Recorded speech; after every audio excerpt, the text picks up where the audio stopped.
Cet enseignement par distance, en réalité, il y a des agents de l'académie ou bien du CAP ils sont filmés par des gens et puis ça sort directement à la télé. C'est comme ça que ça se passe.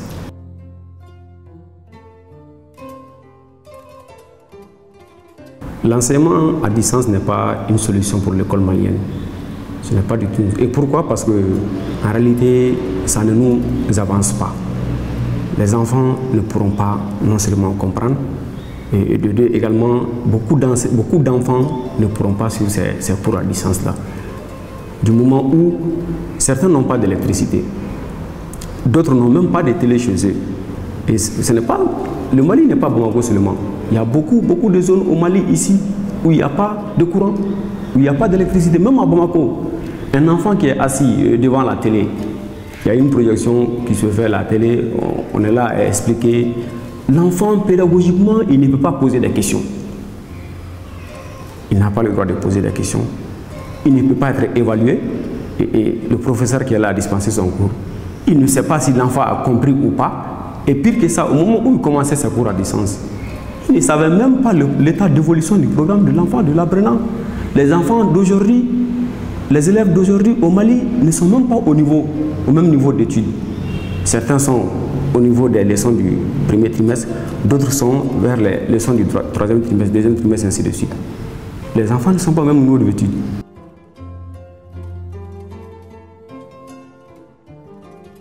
Bon, je dirais que les enseignants ne sont pas inclus dans ce processus parce que au moment où on commençait, il y a le syndicat d'enseignants qui n'a pas été impliqué.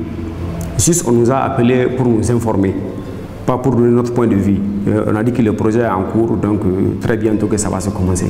C'est comme ça qu'on a appris l'information, donc on n'a pas été impliqué, associé.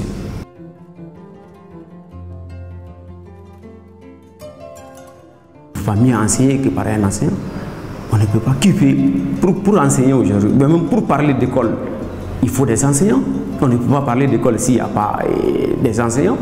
Ceux qui dispensent ces cours à distance à la télé, je ne dirais pas que ce ne sont pas des enseignants, mais en réalité, ceux qui sont là à dispenser, tous les jours, nous voyons sur les réseaux sociaux qu'ils ont fait ceci ou ils ont fait cela.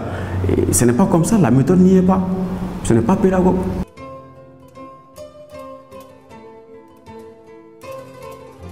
Techniquement, pour enseigner, comme je l'ai dit, il faut une classe. Il faut des élèves, des apprenants, il faut des enseignants. Parce qu'il y a ce climat qui est là entre les élèves et leurs enseignants où les enfants peuvent passer, les élèves peuvent passer au tableau pour écrire quelque chose pédagogiquement. Maintenant, si ce n'est pas bon, c'est à l'enseignant de corriger. Il y a une projection qui est là. À la télé, les données sortent, les élèves sont là à suivre, ils n'ont pas le droit de poser des questions. Ce n'est pas un enseignement, ce n'est pas une méthode.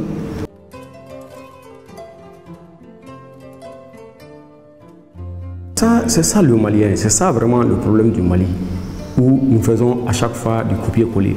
Les cours à distance ne peuvent pas réussir ici. Pourquoi? Parce que les pays que nous sommes en train aujourd'hui de copier, ces pays ont les moyens, certes, et même la France, qui est considérée comme leur guide. La France a commencé ses cours à distance, mais elle vient d'arrêter, elle va arrêter très bientôt. Mais ici, nous continuons avec les cours à distance, nous n'avons pas les moyens. Le Mali n'a pas les moyens. Il y a 80% des élèves ici qui n'ont pas accès à ces cours à distance. Donc, si les moyens ne sont pas là, ça ne peut pas marcher. Ça ne peut pas marcher. Le Mali n'a pas les moyens nécessaires.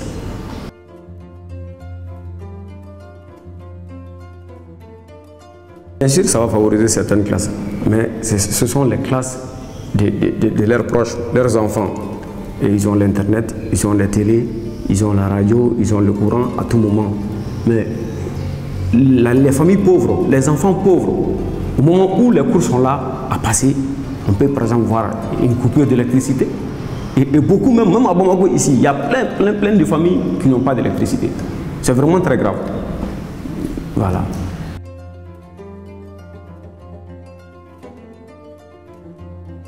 Nous avons interpellé le gouvernement. Nous avons dit que nous ne sommes pas dans cette logique. Nous ne sommes pas dans la même dynamique que le gouvernement de faire ces cours à distance du moment où les élèves ne vont pas bénéficier de la même façon. Du moment où la plus grande partie du Mali, du moment où la population ne va pas bénéficier de ces cours à distance. Donc les enseignants ne vont pas accompagner le gouvernement dans cette dynamique. Donc c'est pourquoi le gouvernement a non seulement été interpellé, mais nous avons même demandé à nos militants à la base de ne pas accompagner le gouvernement dans la logique des cours à distance.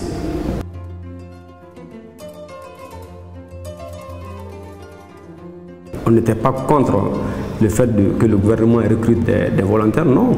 Et d'ailleurs, c'est mieux, parce que ces volontaires-là, si nous avons besoin, l'État aujourd'hui a besoin de prendre des enseignants, nous ne sommes pas aussi nombreux que ça, mais il y a une manière pour venir aujourd'hui dans l'enseignement, il faut passer par la fonction publique. C'est pourquoi nous sommes contre cette méthode-là. Maintenant, par rapport au cours à distance, et pas que nous nous sentons marginalisés, mais que le gouvernement nous a mis à l'écart.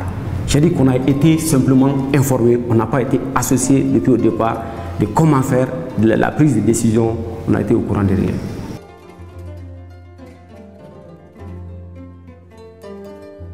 Tout simplement, je demande au gouvernement de faire un recul, d'appeler les enseignants, de s'asseoir sur la table de négociation et d'appliquer. Les enseignants ne demandent que l'application d'une loi.